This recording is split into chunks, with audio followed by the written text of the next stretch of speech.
Bien. Frères et sœurs dans le Seigneur, mesdames et messieurs, que Dieu vous bénisse au nom merveilleux de notre Seigneur et Sauveur Jésus-Christ. Vous êtes sur Cantique TV et je suis le frère Guy José. Tout le plaisir est pour moi d'être de nouveau avec vous pour vous apporter des exhortations, des encouragements au nom merveilleux de notre Seigneur et Sauveur Jésus-Christ. Nous rendons grâce à Dieu de ce qu'il crée en nous, le vouloir et le faire selon son bon plaisir au nom de Jésus-Christ. Que Dieu vous bénisse. J'espère que vous allez bien. Et le titre de notre partage aujourd'hui est intitulé « De qui es-tu fils ?» De qui es-tu fils? On pourrait ajouter « De qui es-tu fille ?» De qui sommes-nous fils et filles? Avec bien entendu un point d'interrogation à la fin de cette question. Que Dieu vous bénisse. Avant toute chose, remettons ces moments entre les mains de Dieu afin que la gloire et la magnificence lui reviennent. Abonnez-vous si ce n'est pas encore fait et surtout, si vous appréciez, si vous êtes béni par notre travail, partagez et envoyez-nous vos commentaires. Si vous avez des questions, vous pouvez toujours les mettre en bas de ces commentaires et avec la grâce de Dieu, on va essayer d'apporter des réponses selon bien sûr la Bible. Donc, comme je l'ai dit, remettons ce moment entre les mains de Dieu. Tendre Père Céleste, que la gloire, la magnificence, la louange, l'adoration te reviennent à toi et à toi seul, merveilleux Dieu, créateur du ciel et de la terre.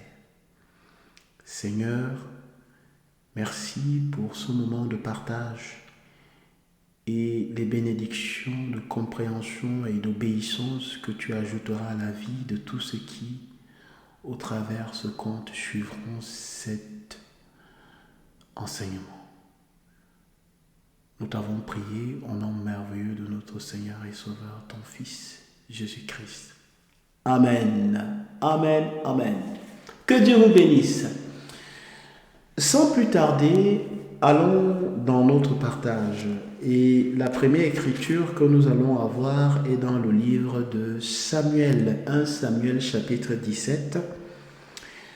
C'est un enseignement qui va mettre plus ou moins entre 20 et 30 minutes. On croit Dieu qu'on fera moins, mais si ce n'est pas le cas, merci de nous accorder votre attention. Donc, 1 Samuel chapitre 17, verset 55. Je lis dans la Bible, c'est ma référence.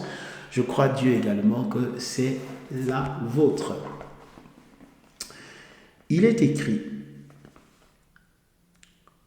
1 Samuel chapitre 17 verset 55, il est écrit « Lorsque Saül avait vu David marcher à la rencontre du Philistin, il avait dit à Abner, chef de l'armée, « De qui ce jeune homme est-il fils, Abner ?» Abner répondit, « Aussi vrai que ton âme est vivante, ô roi, je l'ignore. » Verset 56. Informe-toi donc de qui ce jeune homme est-il fils, dit le roi. C'est à la base de ces trois versets que le titre de cet enseignement a été tiré, et c'est une question que les Écritures, Dieu à travers le Saint-Esprit, à moi également nous pose cette question aujourd'hui. De qui sommes-nous fils? De qui es-tu fille, ma sœur? De qui es-tu fils, mon frère? Voyez-vous, mesdames et messieurs, essayons de nous situer dans le contexte de ce récit. Cela se passe à l'époque du prophète Samuel. Samuel est prophète et le peuple d'Israël est confronté à un dilemme. Les Philistins se sont rangés en bataille, ils ont déclaré la guerre. Sauf que cette fois-ci, leur valeureux soldat, leur meilleur soldat a lancé un défi à l'armée d'Israël, au peuple tout entier, et leur a dit: trouvez un homme qui viendra combattre avec moi, et à l'issue de cette bataille, le peuple du vainqueur sera maître du peuple de celui qui aura perdu le combat. Cela dure depuis des jours et Israël ne parvient pas à relever le défi parce que cet homme aux dimensions surnaturelles impressionne tant il est grand. Vous pouvez aller lire les détails dans le livre de Samuel, partie du chapitre 15, où on détaille comment était bâti Saül. Et pendant que tout ceci se passe, un jeune homme qui est arrivé là dans le champ de bataille pour apporter des vivres à ses frères va relever ce défi-là, à savoir aller affronter Goliath et ses dimensions surnaturelles à l'aide d'un simple lance-pierre. Un jeune homme de 17 ans. Et pendant que ce jeune homme se lance dans le champ de bataille, le roi Saül demande au général de son armée: qui est le père de cet enfant? De qui ce jeune homme est-il fils? Informe-toi qui est le père de cet enfant. D'où cet enseignement. Posons-nous cette question aujourd'hui. De qui sommes-nous fils? De qui sommes-nous filles? La question du roi a tout son sens. Non seulement elle intrigue, mais elle a également tout son sens. Le père de David n'était pas connu dans le royaume d'Israël. C'était un berger avec quelques têtes de troupeau, quelques têtes que David d'ailleurs gardait. David, c'était un apprenti berger. Son père n'était pas un homme d'affaires, c'était pas un richissime, c'était pas un noble, c'était pas un intellectuel, il n'était pas dans la cour des rois. C'était une personne de rang de peuple qui avait une vie ordinaire.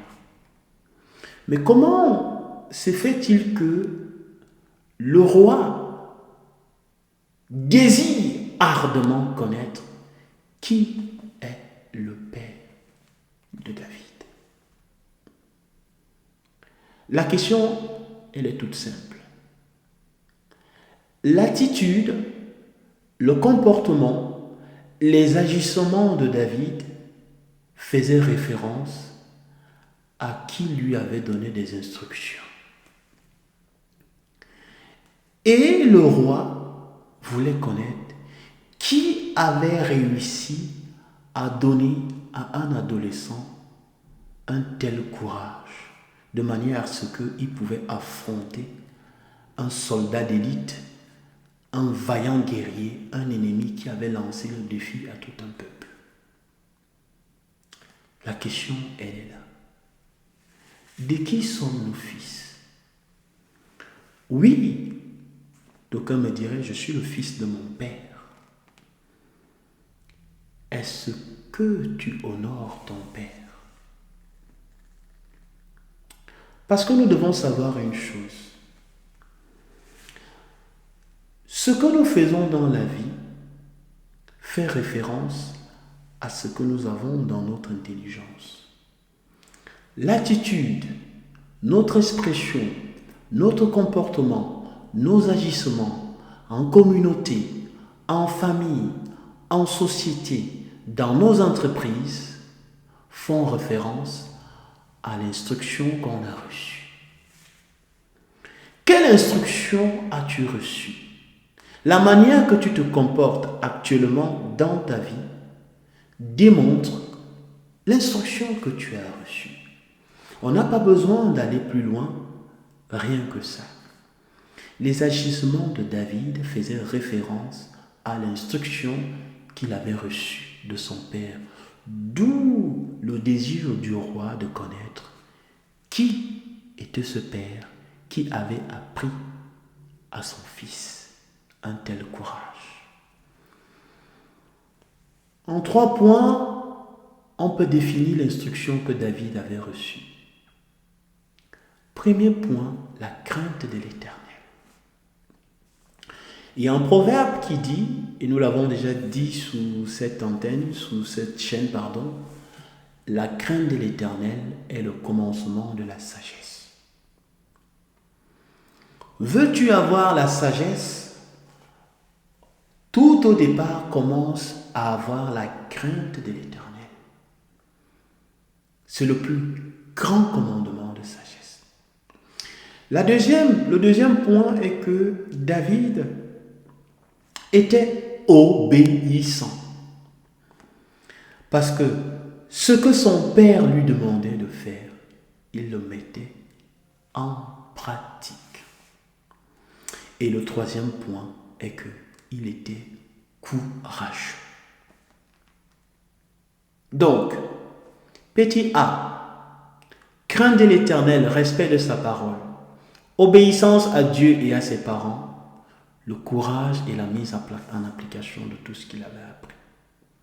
C'est ce qui pouvait susciter autant d'admiration pendant que ce jeune homme traversait le champ de bataille pour aller affronter Goliath, au point où le roi demande: de qui ce jeune homme est-il fils? Il voulait rencontrer son parent. Nous l'avons déjà dit et nous le dirons encore, le défi de ce siècle est l'éducation. Avant, c'était l'éducation, c'est l'éducation et ce sera l'éducation. Il y a un proverbe asiatique qui dit: si tu veux vaincre un homme, il faut éduquer ses enfants.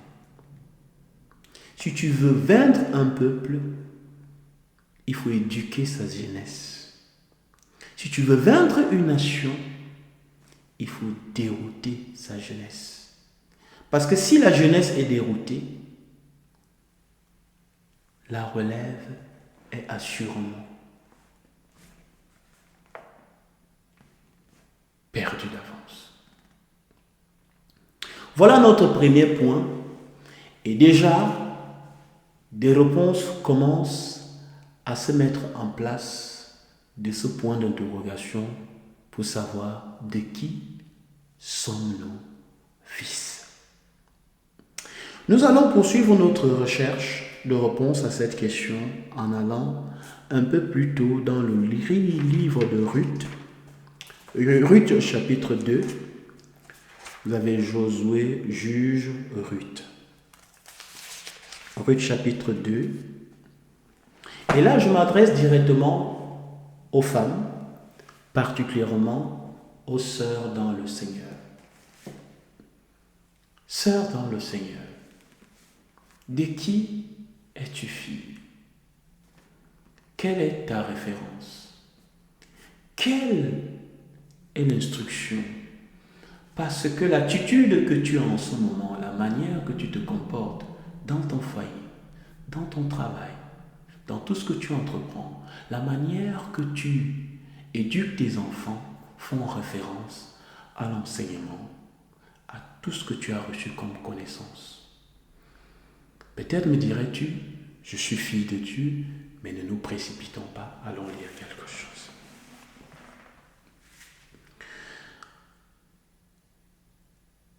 Et avant d'aller plus loin, voici le contexte. Il s'agit de Ruth. Ruth, une Moabite, qui est retournée en Israël avec sa belle-mère Naomi. 10 ans plus tôt, Naomi et Elimelech, son mari, avaient immigré à Moab. Ils y sont restés pendant 10 ans. Ils avaient 2 enfants qui ont pris 2 femmes moabites. Au terme de 10 ans, ces deux hommes vont mourir. Elimelech va également mourir au point où Ruth et ses 2 belles filles vont rester dans la misère.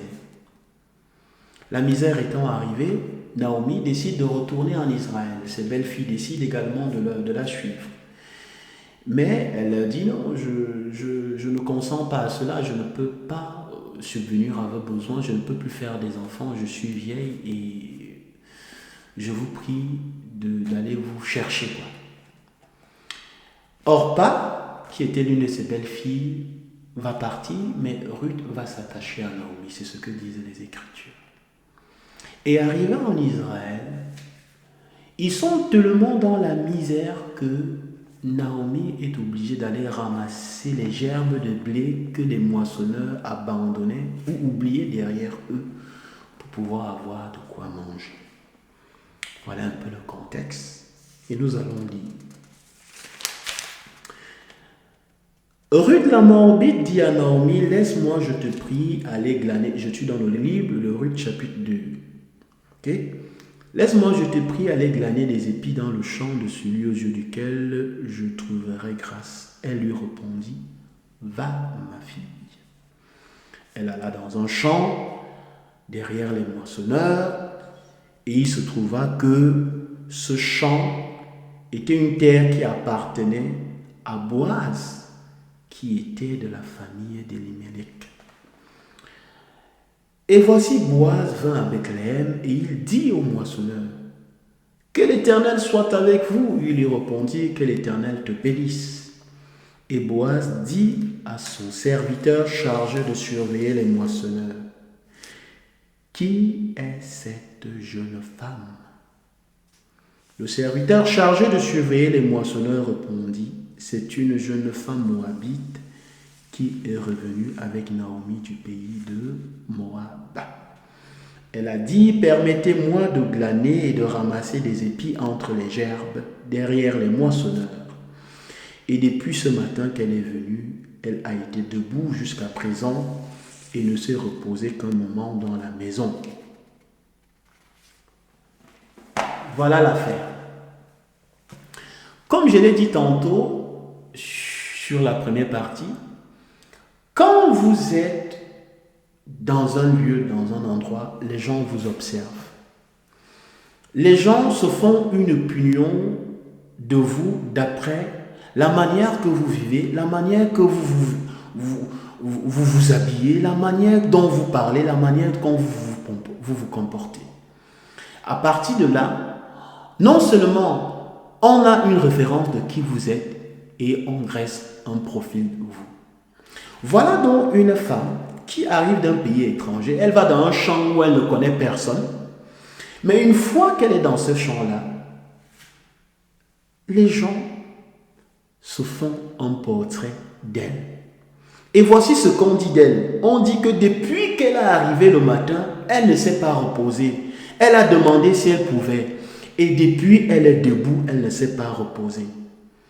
Et Boaz demande à son serviteur, qui est cette jeune femme? Est-ce qu'il n'y avait pas les femmes dans le champ? Si. Est-ce qu'elle était la seule femme qui travaillait dans le champ? Non. Mais l'humilité, le courage, la hardiesse et le travail que faisait Ruth, faisait en sorte que on ne pouvait que s'arrêter et demander, qui est cette jeune femme? Ma sœur, pour toi, tu peux te dire, je suis une femme magnifique si les gens se retournent sur mon passage parce que j'ai mis une robe qui met en exergue toutes les formes de mon corps. Il ne s'agit pas de ça ici. Cette femme ramassait les gerbes de blé que les moissonneurs abandonnaient derrière elle. Et le propriétaire du champ arrive, il est impressionné et il demande, qui est cette jeune femme-là? Est-ce que là où tu vis, est-ce que là où tu travailles, est-ce que dans ta famille, est-ce que dans ton foyer, les gens peuvent se dire, mais qui est cette femme? Qui est cet employé? Qui est cette collègue-là? Comment est-ce qu'elle est si différente? Voilà, c'est le terme. Est-ce qu'on peut dire ça de toi? Voilà Boaz, qui arrive et il est impressionné. Et le serviteur rend ce témoignage. Depuis le matin, elle est là. Elle ne s'est pas arrêtée. De qui de qui Ruth était-elle fille? Elle était la fille de Naomi. Naomi, sa belle-mère, l'avait instruite. Et elle faisait tout ce que Naomi lui disait de faire. La suite du récit dit que le champ appartenant à Boaz, Naomi va donner des instructions à Ruth. Et Ruth va respecter ces instructions-là si bien que Boaz va devenir le mari de Ruth. Voilà donc une jeune femme qui va partir de son pays. Ramenons ça un peu à notre époque parce que c'est trop facile, on va dire. Naomi perd son mari. Elle perd ses 2 fils. Ils sont dans la misère. Vous et moi, on allait dire, mais c'est de la sorcellerie. On allait certainement dire, Naomi, c'est une sorcière. Elle a vendu ses enfants. Maintenant, elle traite sa belle-fille en esclavage parce que c'est elle qui va ramasser les grains de blé pour qu'ils puissent se nourrir. Ma sœur, j'ai envie de te dire que lorsque Dieu a un avenir à confier à quelqu'un, il l'éprouve et il lui met dans un stage de formation afin qu'il soit capable de résister à toutes les adversités qui peuvent arriver. J'ai lu toute la Bible et je n'ai vu aucun homme à qui Dieu a confié des missions sans qu'il n'eût été éprouvé. Si tu connais cette référence-là, viens écrire en bas de cette vidéo la référence d'un homme qui a marché avec Dieu et dont Dieu n'a pas éprouvé afin qu'il soit capable de résister à l'adversité. C'est le cas ici avec Ruth. Ruth va connaître une série de difficultés dans sa vie, mais son obéissance, son humilité et son hardiesse, son respect vis-à-vis de sa belle-mère vont la hisser au premier rang des yeux de la société. C'est de ça qu'il s'agit.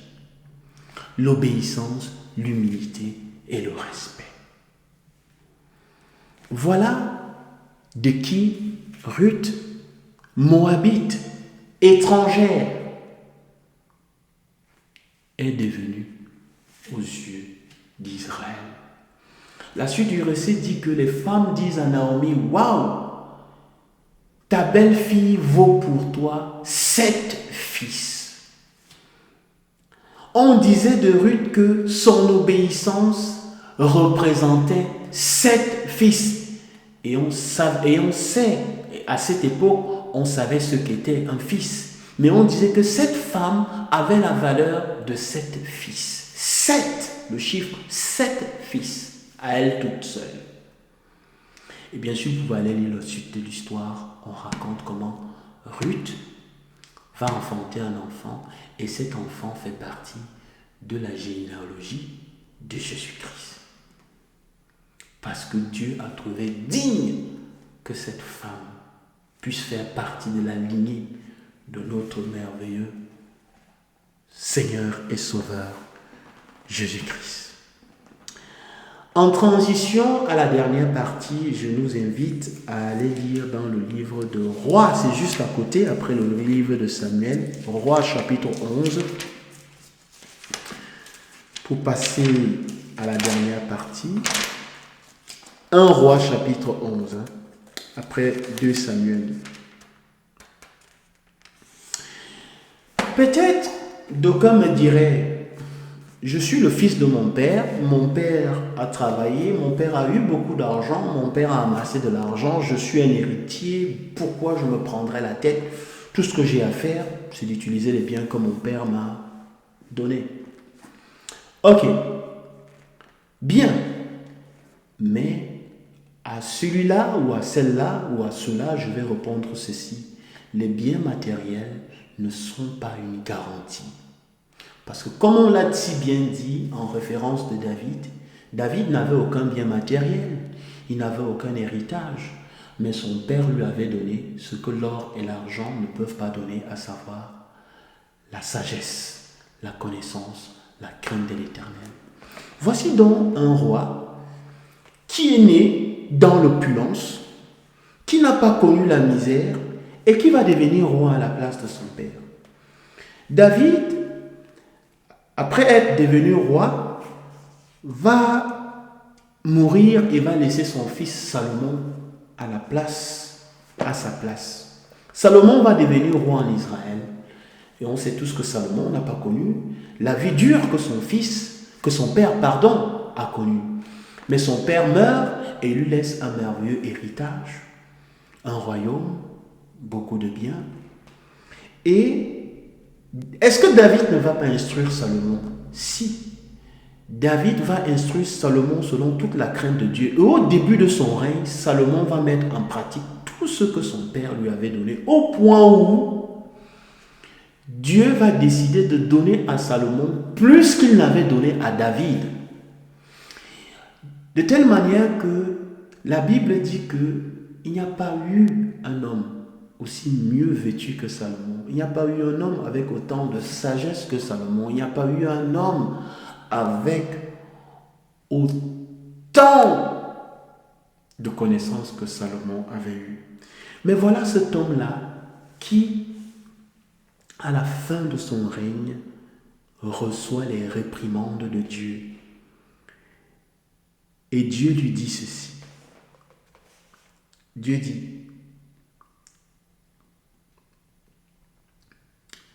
à l'époque de la vieillesse, je suis au verset 4, à l'époque de la vieillesse de Salomon, ces femmes inclinaient son cœur vers d'autres dieux et son cœur ne fut point tout entier à l'Éternel, son Dieu, comme l'avait été le cœur de David, son père. Verset 9, pour gagner du temps, vous pourrez lire à la maison tout le chapitre 11, il est très bénissant. Verset 9, il est écrit. L'Éternel fut irrité, je veux que vous souligniez, l'Éternel fut irrité contre Salomon parce qu'il avait détourné son cœur de l'Éternel, le Dieu d'Israël, qui lui avait apparu 2 fois. Quand la Bible dit que l'Éternel est irrité, nous, avec une appréciation humaine, nous ne pouvons pas nous imaginer ce que cela peut être. Quand la Bible dit que l'Éternel fut irrité, ça veut dire ce que ça veut dire. Ça veut dire que le cœur de Dieu a été mécontent vis-à-vis de Salomon.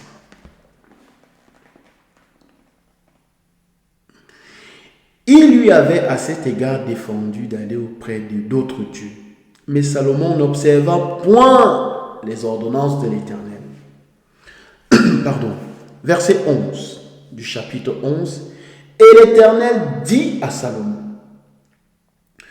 puisque tu as agi de la sorte et que tu n'as point observé mon alliance et mes lois que je t'avais prescrites, je déchirerai le royaume de dessous toi et je le donnerai à ton serviteur.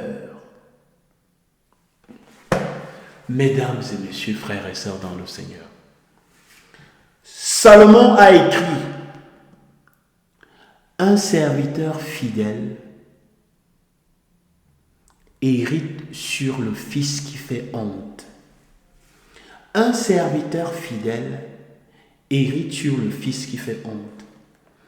Donc, il ne suffit pas d'amasser des richesses. Il ne suffit pas d'avoir de l'opulence. Il ne suffit pas d'être le plus grand, le plus sage. Il s'agit ici d'avoir de l'humilité, de l'obéissance et la crainte de l'Éternel. Sans ces maîtres mots-là, vous pouvez avoir toutes les richesses de la terre.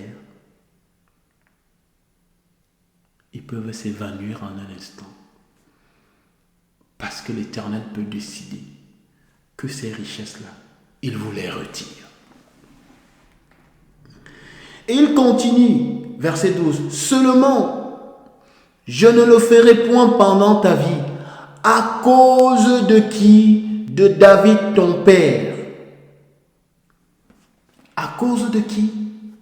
David avait tellement été un homme qui craignait Dieu. David n'était pas parfait, hein? Mais il avait la crainte et l'humilité de Dieu, si bien que Dieu décide d'épargner son fils. Ce n'est pas à cause de l'argent, mais à cause de quoi Dieu décide d'épargner Salomon pendant son règne? De l'obéissance. De l'obéissance que David avait eue vis-à-vis de Dieu. Pour dire à un parent, à une mère, ton obéissance vis-à-vis de Dieu sur cette terre est comme un bouclier également pour tes enfants. Ton obéissance vis-à-vis des lois et des ordonnances de Dieu, mon frère, ma sœur, est un bouclier pour tes enfants, même après ton départ. Parce que David n'était plus là. Mais à cause de l'obéissance et la crainte que David avait eue de l'Éternel, Dieu dit à Salomon que je t'épargnerai la vie à cause de David. Ce n'est pas en vain qu'on peut louer, craindre l'Éternel et marcher selon ses ordonnances chaque jour. Amen. Dernière partie de ce partage et on va dans les évangiles, c'est la dernière lecture aujourd'hui. On traverse totalement, on va au bout de notre Bible. Matthieu, Marc, Luc, Jean. Chapitre 8, j'y suis déjà.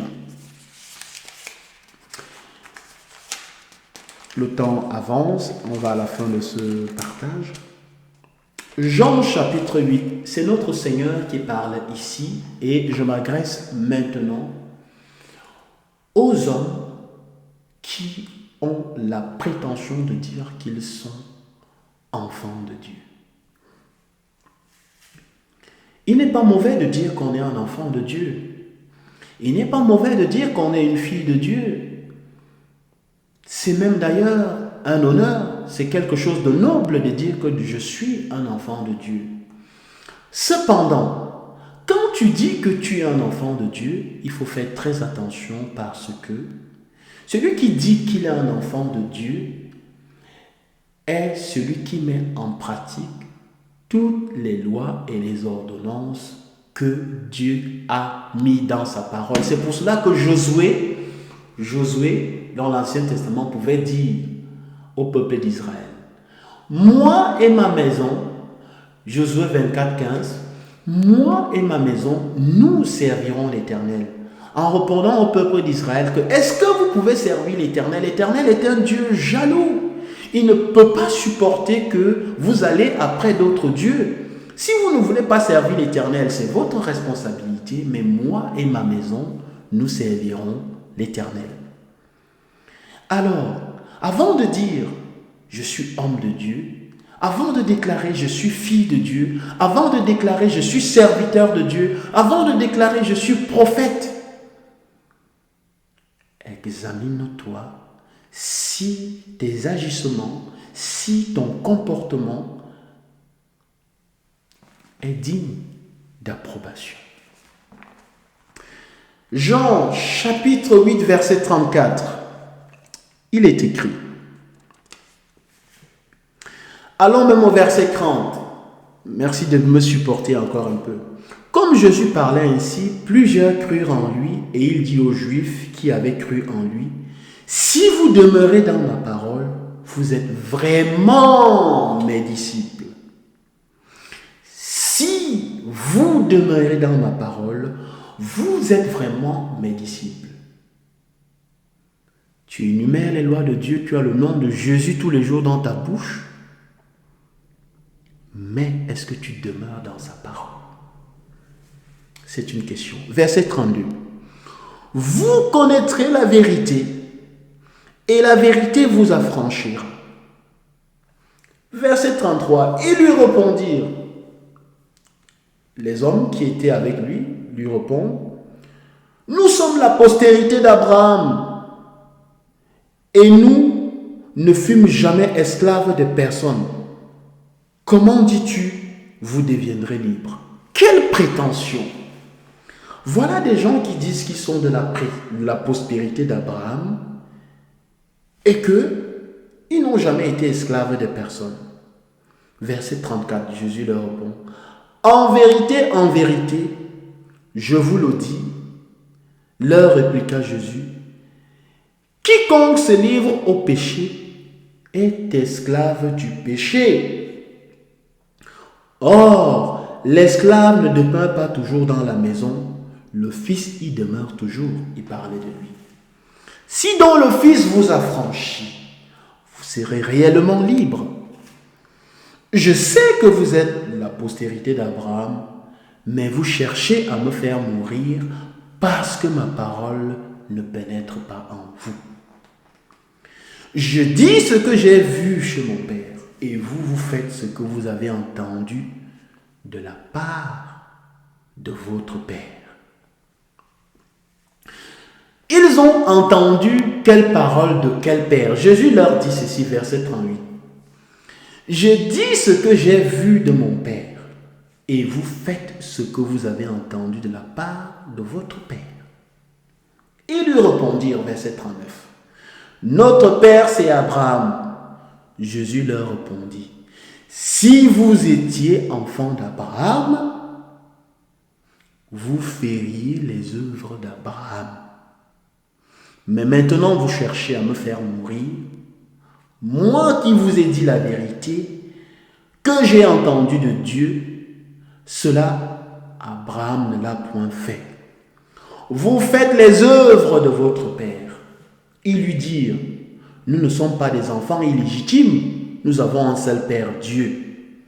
Verset 42, Jésus leur dit, si Dieu était votre Père, vous m'aimeriez, car c'est de Dieu que je suis sorti et que je viens. Je ne suis pas venu de moi-même, mais c'est lui qui m'a envoyé. Pourquoi ne comprenez-vous pas dans mon langage? Parce que vous ne pouvez pas écouter, vous ne pouvez pas écouter mes paroles. Vous avez pour père, la réponse est là. Vous avez pour père le diable et vous voulez accomplir les désirs de votre père. Il a été un meurtrier dès le commencement et il ne se tient pas dans la vérité parce qu'il n'y a pas de vérité en lui. Il ne se tient pas dans la vérité parce qu'il n'y a pas de vérité en lui. Aujourd'hui, les gens se livrent à la titrologie. Bishop, archibishop, grand pasteur, général, etc., etc. Mais quand on va au fond et qu'on regarde la vie, l'attitude et tout ce qu'ils font autour, on se demande, mais c'est de quel Dieu ils font référence? Jean chapitre 8, verset 44.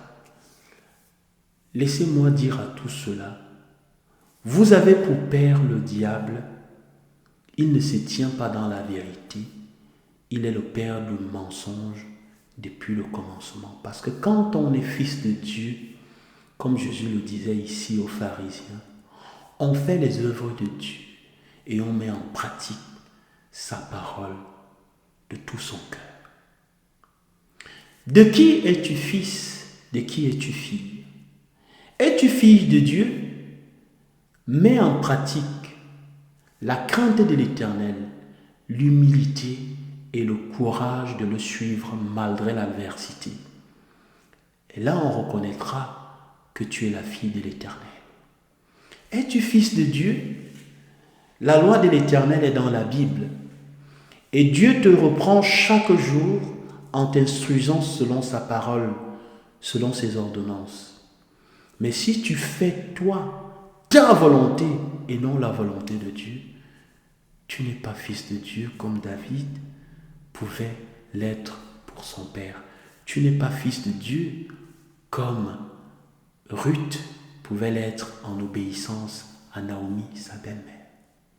De qui es-tu donc fils si tu ne mets pas en pratique la parole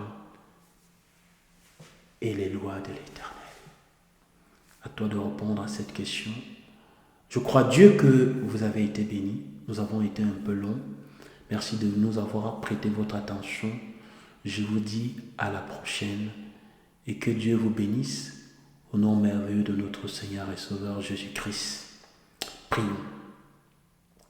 Tendre Père, merci éternel Dieu pour cet enseignement, pour cette instruction que tu nous as donnée aujourd'hui. Merci Père, parce que tu voudrais qu'on soit des enfants obéissants en référence de toute ta parole et de tes écritures. Seigneur, certainement nous avons encore beaucoup de choses à apprendre, nous avons encore beaucoup de choses à améliorer dans nos vies, afin qu'on soit digne d'être appelés tes enfants. Merci Dieu de créer en nous ce courage et cette volonté d'aller jusqu'au bout, de nous affranchir de tout ce qui n'est point selon ton cœur, du péché qui s'attache à la chair et qui est inimitié contre toi. Merci pour toute femme, pour tout homme qui suivra cet enseignement et à qui tu apporteras des éclaircissements selon ta parole.